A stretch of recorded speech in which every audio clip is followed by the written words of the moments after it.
Bem-vindos ao canal da Igreja em Campinas. Desde já eu peço para você se inscrever no canal e ativar o sininho. E nós vamos ter uma mensagem agora com o nosso querido e amado irmão Tadeu. Então, é com você, Tadeu. Que o Senhor te abençoe. Olá, tudo bem? Estamos aqui dando continuidade ao programa Conhecendo o Início de Tudo. Realmente nós estamos perto do final dos tempos, mas precisamos conhecer como tudo começou. Então nós estamos estudando, estamos investigando como tudo começou. Estamos então entrando, nos aprofundando no livro de Gênesis. Na mensagem anterior nós vimos como tema a rebelião e a corrupção de Satanás. Nós vimos alguns pontos e hoje nós vamos continuar, porque ainda nós não terminamos este tema. Nós vimos como último tema, como último assunto, a causa da rebelião de Satanás, que foi o orgulho. Agora hoje nós vamos continuar e eu queria já começar perguntando, o que é que Satanás queria com tudo o que ele fez? Com toda essa rebelião, qual era o propósito dele? Qual era o seu objetivo? A Bíblia deixa isso claro. Ele queria se exaltar, ele queria ser igual a Deus, ele queria derrubar a autoridade de Deus. Então, ele demonstrou com essa atitude uma grande ambição pela posição de autoridade no universo. Ele queria o lugar de Deus. E ali em Isaías, vamos ler esses versículos em Isaías. Esses versículos de Isaías mostram claramente o seu propósito. Ali, no capítulo 14, versículos 13 e 14, dizem assim esses versículos. Tu dizias no teu coração, eu subirei ao céu, acima das estrelas de Deus, exaltarei o meu trono. E no monte da congregação me assentarei, nas extremidades do norte. Subirei acima das mais altas nuvens e serei semelhante ao Altíssimo. Se você notar que nesses dois versículos ele usa 5 vezes a expressão eu, ou o pronome eu. Com isso, demonstra a sua ambição, é o que ele queria. E aqui fala, por último, serei semelhante ao Altíssimo. Ele sabia, certamente, que ele não poderia ser mais do que Deus, mas ele queria ser, pelo menos, igual a Deus. Mas a maneira como ele quis foi de uma forma totalmente inadequada. Por isso, Deus veio julgá-lo. Mas esse julgamento nós vamos ver um pouquinho mais adiante. Agora, nós vamos ver um outro detalhe. Qual é o detalhe? A pergunta seria, mas Satanás fez tudo isso sozinho? Não, Satanás não fez tudo isso sozinho. Satanás, ele estava acompanhado. Poxa, mas acompanhado de quem? Acompanhado de alguns anjos. Tanto é que a Bíblia, em Mateus 25, eu queria só chamar a atenção desse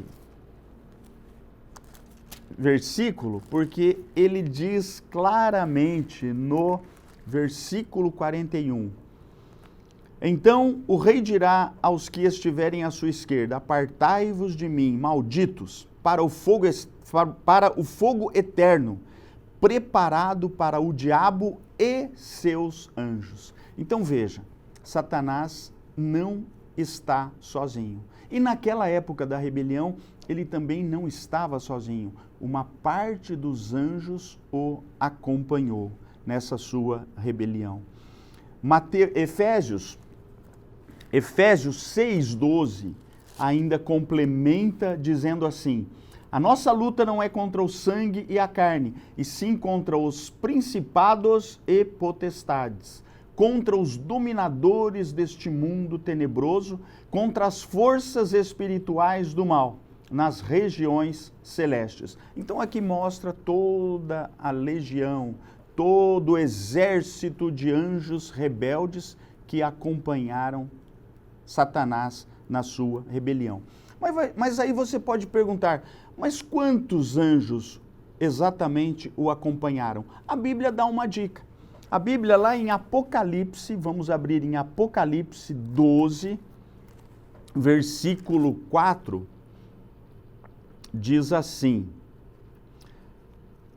a sua cauda arrastava a terça parte das estrelas do céu, as quais lançou para a terra. E o dragão se deteve em frente da mulher que estava para dar à luz, a fim de lhe devorar o filho quando nascesse. Esse momento aqui de Apocalipse está descrevendo a parte final, onde Satanás lutará contra os cristãos. E Satanás, na época de Apocalipse, estará como um dragão. E aí a Bíblia fala, a sua cauda arrastava a terça parte das estrelas. Estrelas aqui são os anjos. Então, uma terça parte dos anjos, nós podemos concluir, foi que acompanhou Satanás na sua rebelião. Então, com isso, nós podemos concluir uma coisa: há anjos bons e há anjos maus.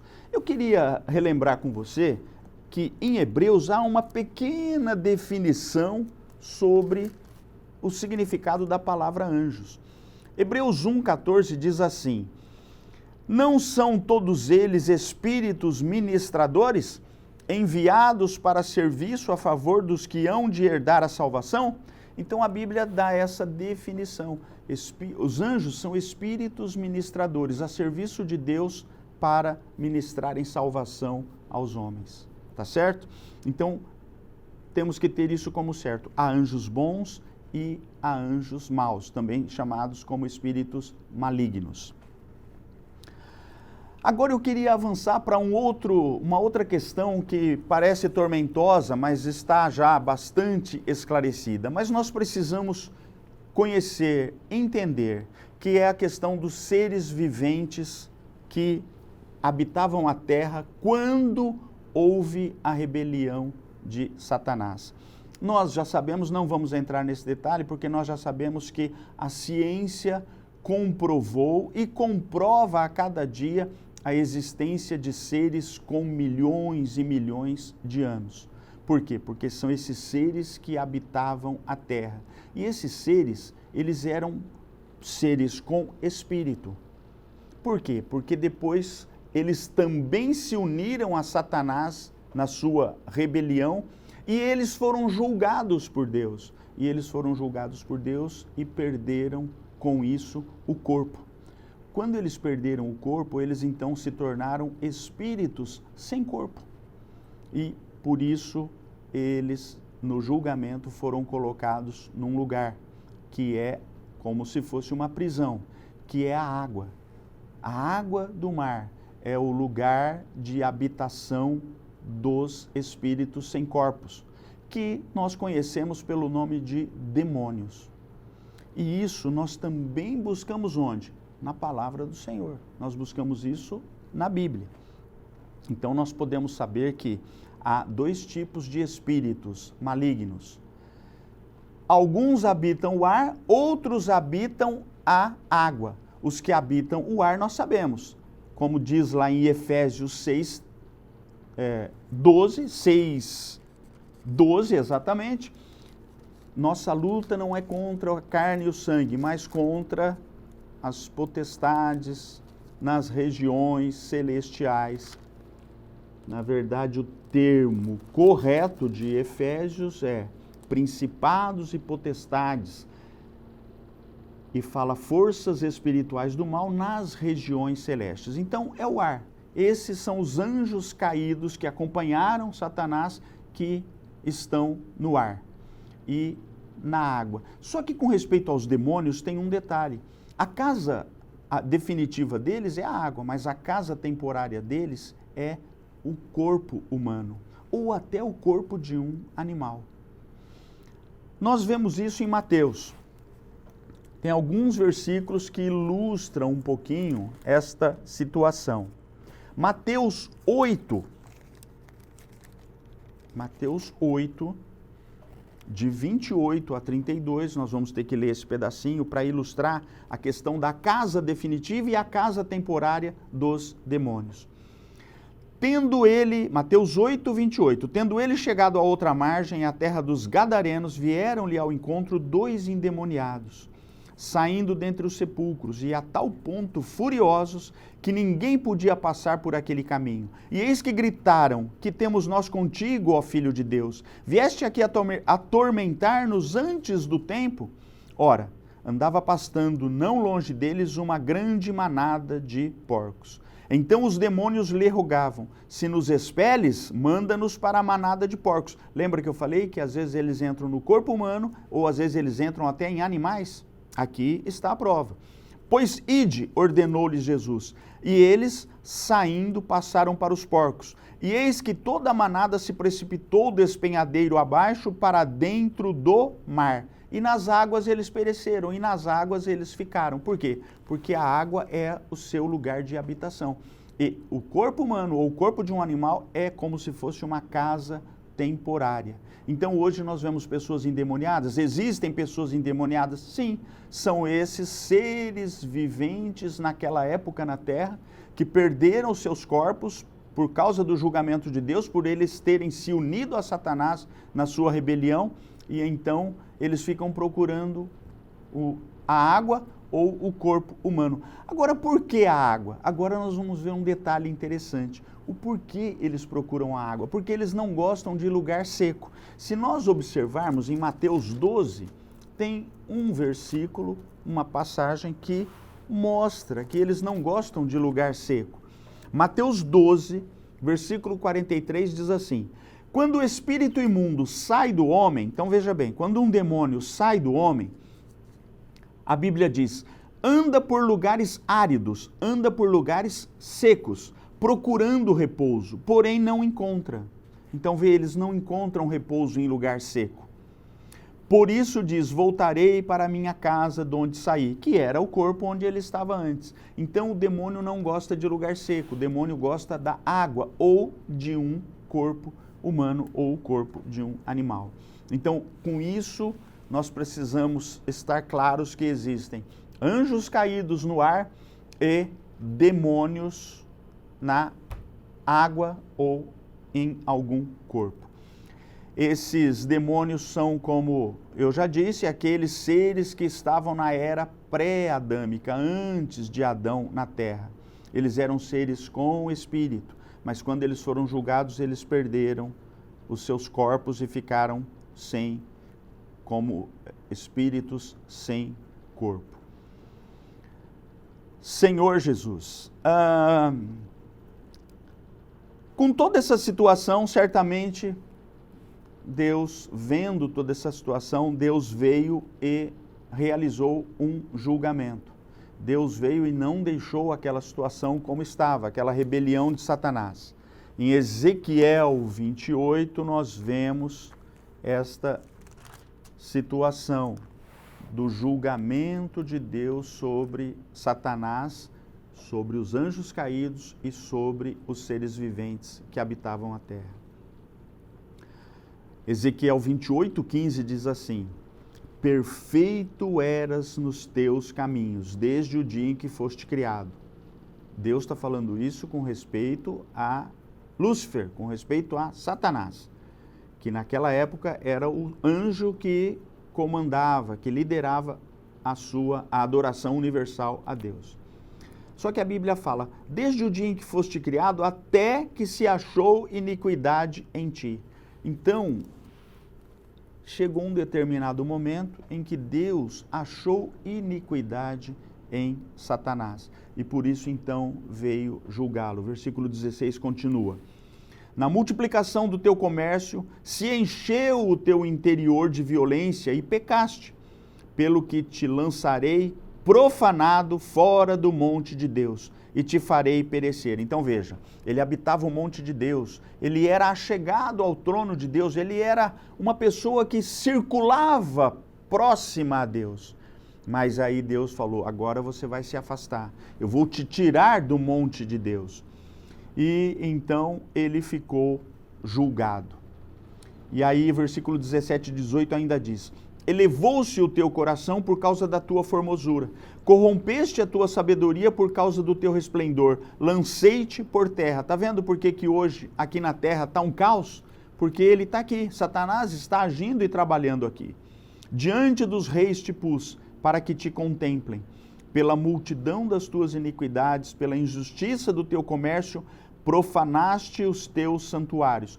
Aqui nós podemos entender santuários como os céus e a terra que tinham sido criados e que eram cuidados por Satanás. Ele profanou. Por causa disso, nós vamos ver nas próximas mensagens, a terra também foi julgada. Os céus também foram julgados. Eu, pois, fiz sair do meio de ti um fogo que te consumiu e te reduzi a cinza sobre a terra, aos olhos de todos os que te contemplam. Então, ele profanou os santuários e por isso ele foi julgado. Agora aqui nós vamos fazer uma ligação. Nós começamos esse estudo falando do primeiro versículo de Gênesis. No princípio criou Deus os céus e a terra. O segundo versículo já começa, e a terra tornou-se sem forma e vazia.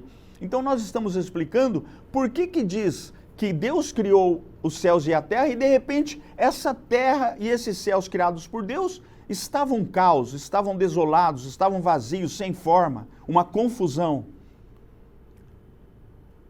O motivo de tudo isso é por causa do julgamento que Deus proferiu a respeito de Satanás e os seus santuários, e os seus seguidores. Então foram julgados Satanás, os anjos caídos, os seres viventes que se tornaram demônios, os céus e a terra. Esses 5 itens foram julgados. Por isso diz, a terra tornou-se sem forma e vazia.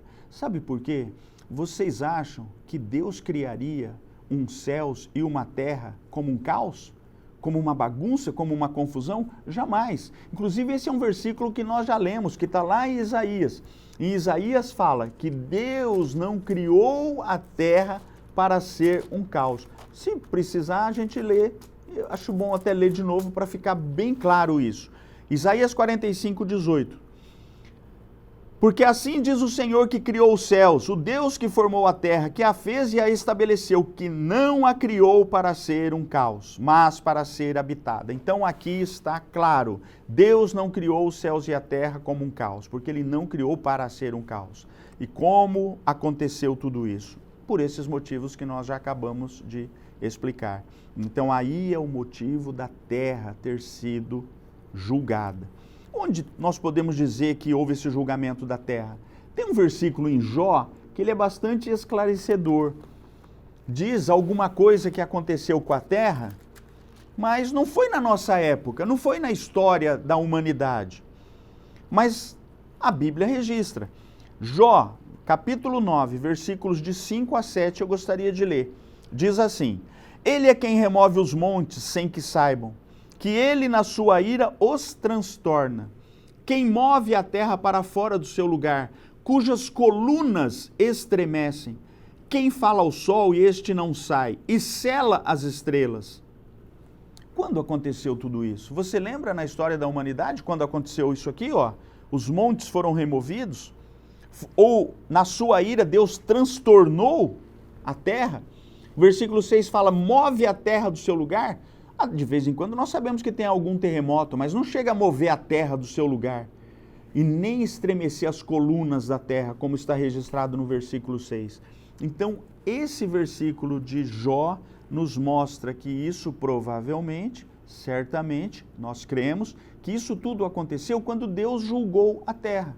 Aí ele estremeceu a terra, mudou a terra de lugar, abalou todas as colunas da terra. Isso quando Deus julgou a Satanás e também a terra. Por isso a terra tornou-se sem forma e vazia, a luz fugiu, as trevas prevaleceram.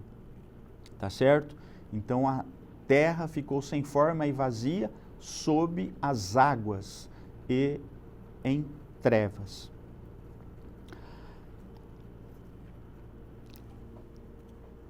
Jeremias 4, 22 agora, eu gostaria de ler, porque é um versículo interessante, está ali quietinho em Jeremias, mas ele mostra que quando Deus julga alguma coisa, aquela coisa se torna sem forma e vazia. Então nós podemos concluir que a terra estava sem forma e vazia porque foi julgada por Deus.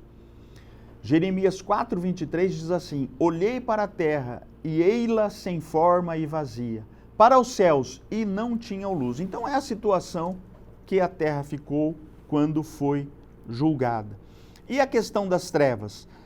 Em Êxodo, quando Deus julga alguma coisa, também aparecem as trevas.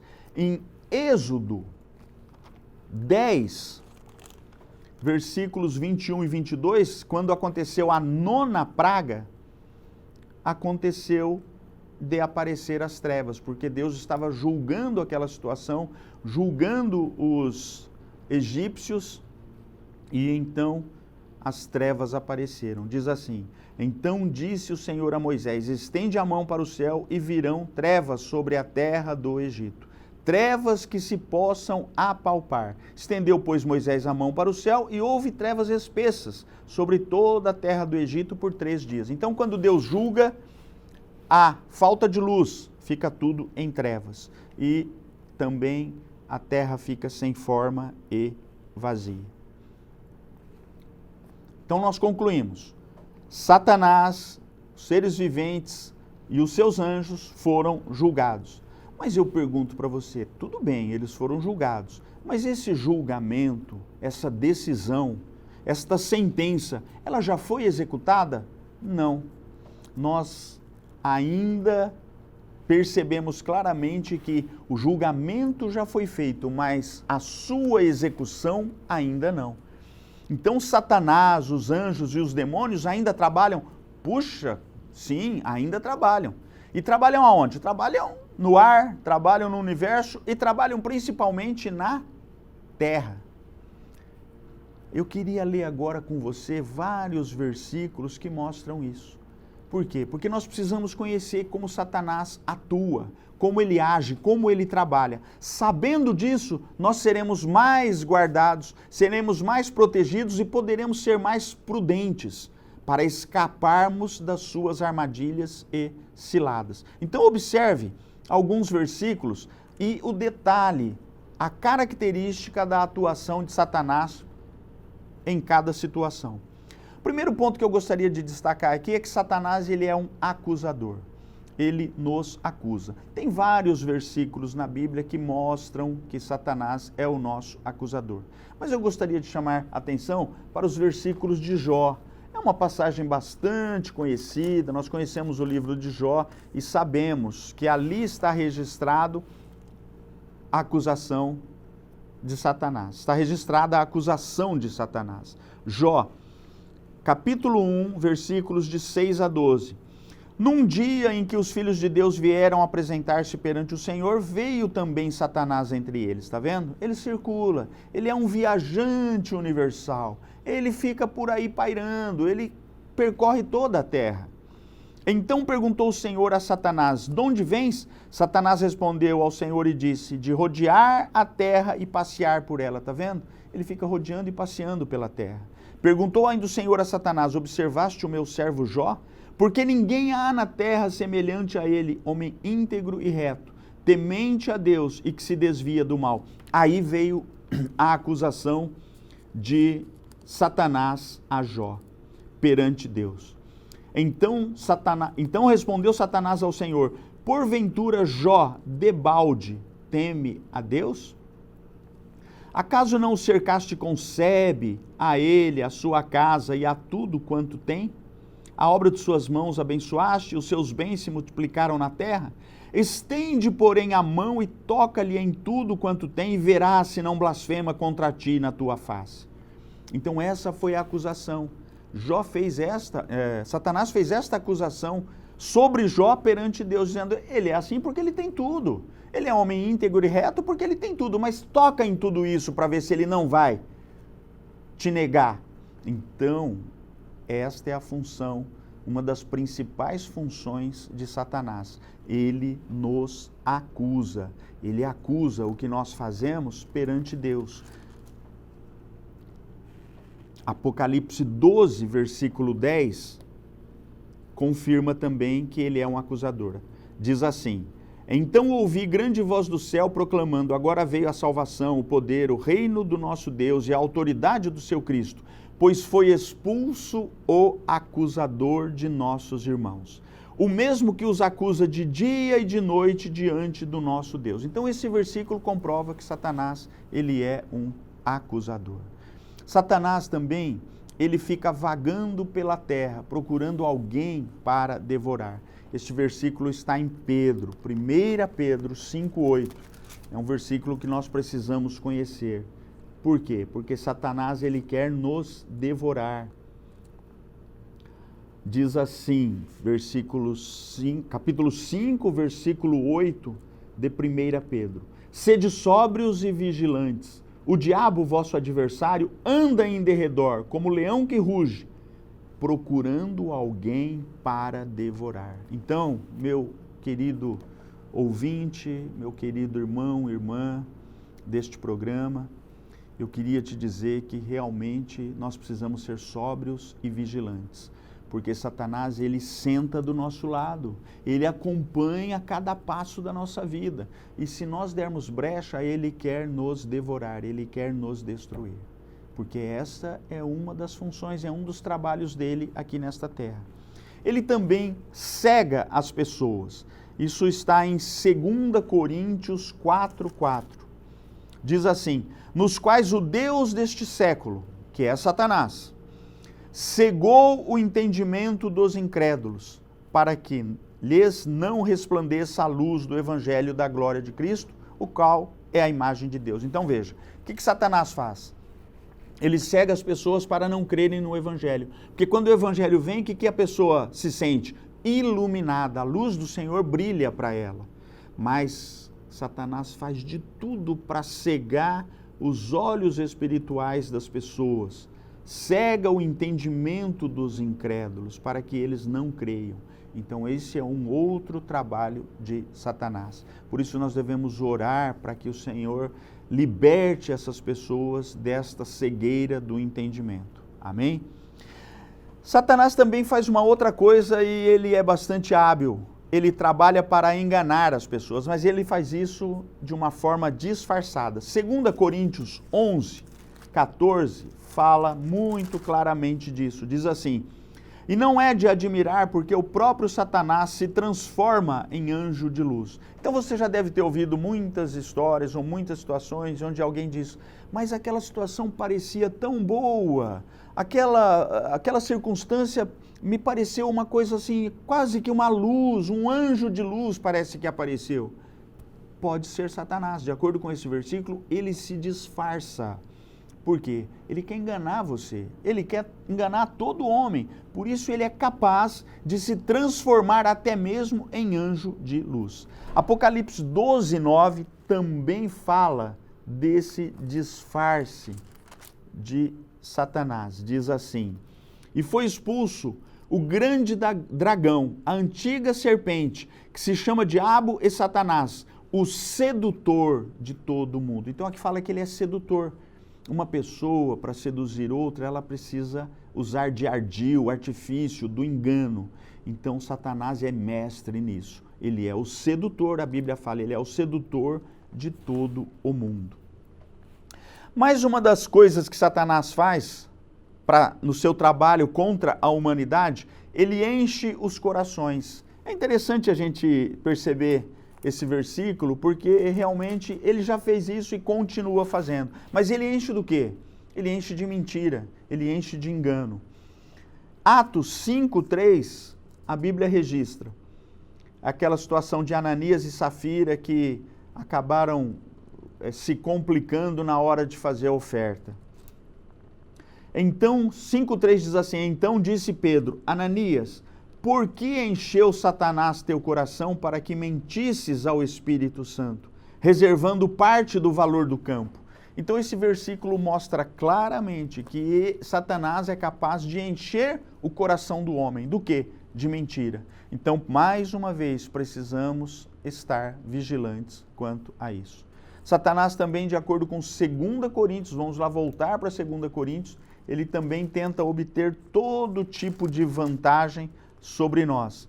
Paulo alerta, no capítulo 2, versículo 11, Paulo alerta dizendo, para que Satanás não alcance vantagem sobre nós. Então ele quer alcançar vantagem sobre nós. Pois não lhe ignoramos os desígnios. Quem dera todos nós pudéssemos dizer como Paulo, né? Não lhe ignoramos os desígnios. Então por isso que eu fiz questão de mencionar todos esses versículos, porque nós precisamos conhecer os desígnios, as maldades, as maneiras de Satanás agir contra cada um de nós, tá bom?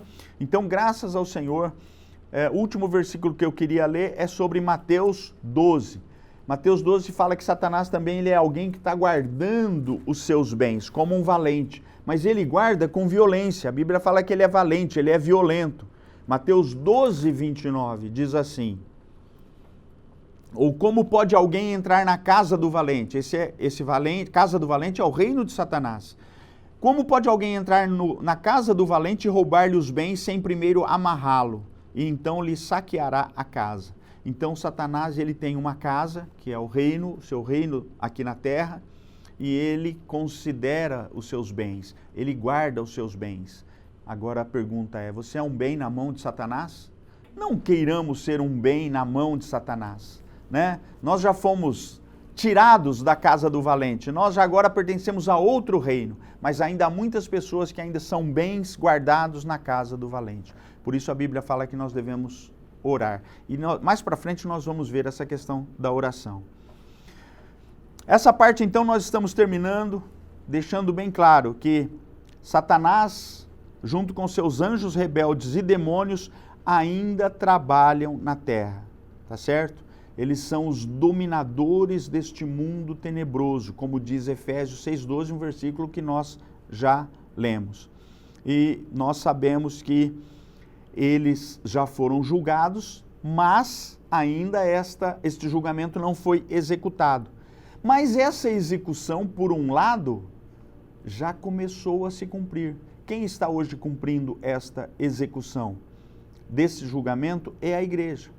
Quando a igreja atua, quando a igreja trabalha, a igreja começa a fazer a execução dessa sentença. Por isso, nós gostaríamos de mencionar que a execução final será lá em Apocalipse. Apocalipse 12, ali começa a retratar todo o julgamento que Satanás, seus anjos e o seu reino passarão. Mas na experiência, na prática, Satanás já está sendo julgado hoje. Como? Quando nós somos vencedores, quando nós vivemos a vida da igreja, nós somos vencedores e como vencedores podemos executar desde já, na experiência e na vida de cada um de nós, essa sentença que já foi proferida contra Satanás. Mas como a igreja executa? Eu separei aqui alguns pontos. Nós precisamos orar para amarrar o valente. Lembra esse versículo lá de Mateus 12 que eu acabei de ler? Para saquear a casa do valente, fala assim, sem primeiro amarrá-lo. Você já ouviu várias vezes alguém orar, Senhor, amarra essa situação, amarra o Satanás. Realmente, quando nós oramos, nós amarramos, nós detemos, nós contemos as ações de Satanás. Então, a oração vale e muito para amarrar Satanás. Amém? Precisamos orar para amarrar o valente.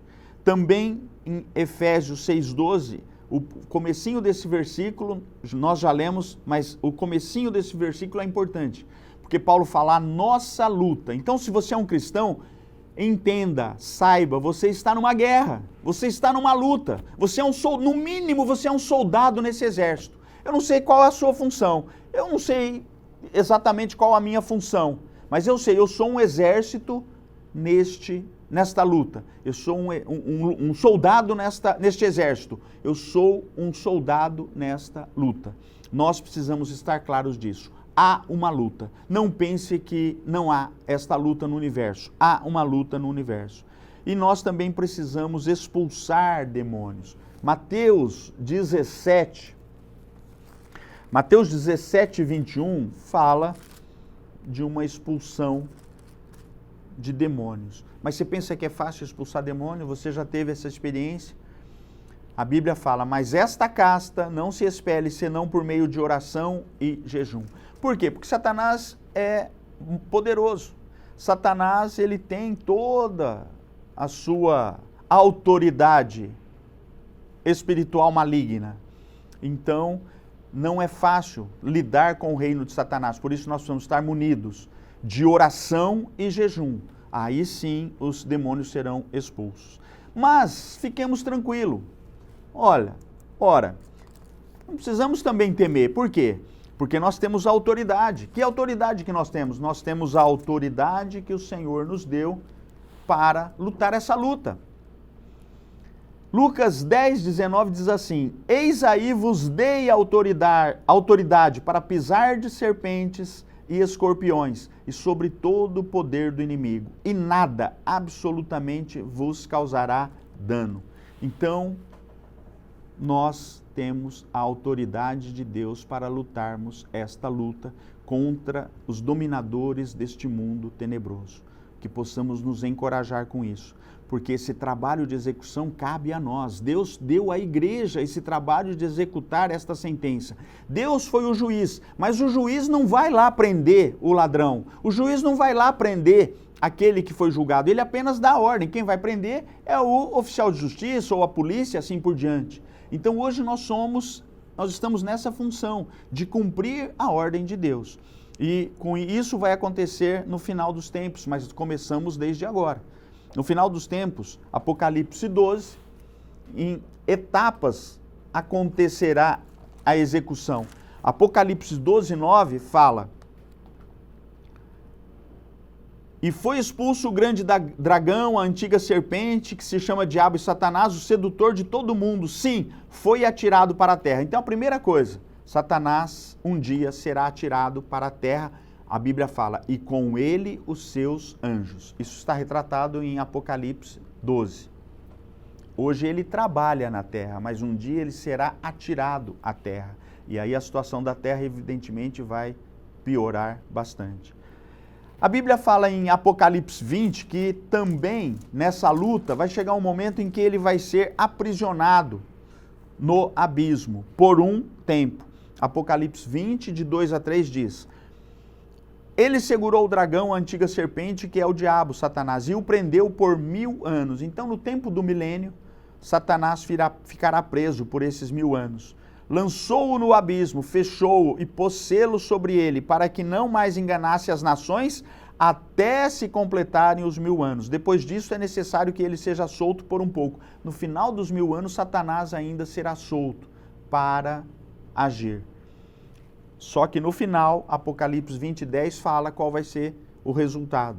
O diabo, o sedutor deles, foi lançado para dentro do lago de fogo e enxofre, onde já se encontram não só a besta, como também o falso profeta, e serão atormentados de dia e de noite pelos séculos dos séculos. Então, o julgamento de Satanás será em etapas. Primeiro ele será atirado para a terra, depois ele será preso no abismo e, por fim, ele será lançado no lago de fogo. Com isso terminamos esta parte que explica a rebelião de Satanás. Nós gastamos aqui praticamente 2 mensagens para falar sobre esse assunto, porque nós julgamos muito importantes conhecermos sobre isso. Na próxima mensagem nós vamos começar a falar sobre a criação ali, passo a passo, dia por dia. Um grande abraço e até o próximo programa. Te espero! Se você chegou até aqui e ainda não é inscrito no canal, que estranho, né? Não perca tempo, se inscreva no canal e ative o sininho para receber as notificações da Igreja em Campinas. Que o Senhor te abençoe. Até a próxima!